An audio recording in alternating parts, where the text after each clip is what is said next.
Hans-Georg, you know, when you see what's happening with Ebola drugs in Africa, when you hear the UK government debating this week a new bill, we're still trying to nail down the details, I think, but it's called the Innovative Medicines Legislation, which is going to protect doctors from litigation when they experiment with innovative medicines.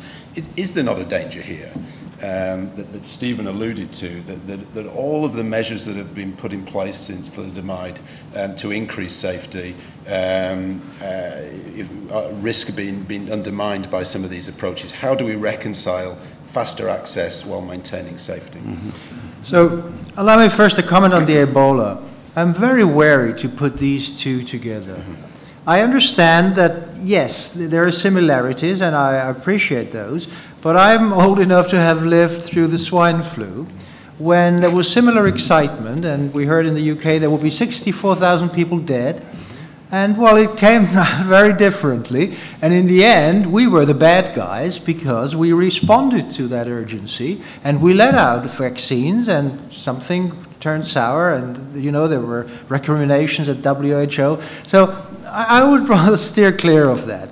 We're having diseases, good old diseases, or bad old diseases like neurodegeneration, cancer, diabetes, etc., and we want to see treatments come out in timely fashion for those. Ebola is a very separate thing, and we will see how it pans out. Now, you say, could we fall flat on our face, basically? We let something out, and then it turns sour. Will that happen? Very likely. Of course, it must. It has happened, it will happen. There is nothing to prevent it in future because we have uncertainty.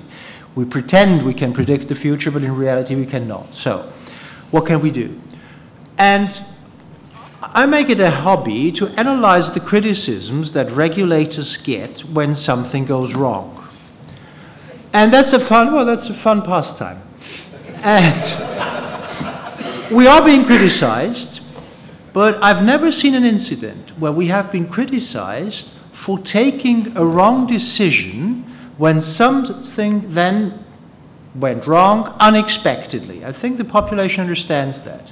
What we have been criticized for a lot is for not reacting, for wiping things under the carpet.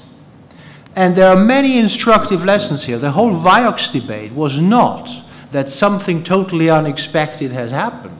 The Vioxx debate was that someone knew what was going on, but tried to make it disappear. And with many other, there was a famous drug in France where the same thing happened. It was not about what the drug did. It was human behavior, not the biology. So, if we do two things, I think we can survive that very well. One is lower the realized risk. That means we monitor closely, and we don't react like after thalidomide, where 10,000 babies had to be born before someone said, oops, something's going wrong.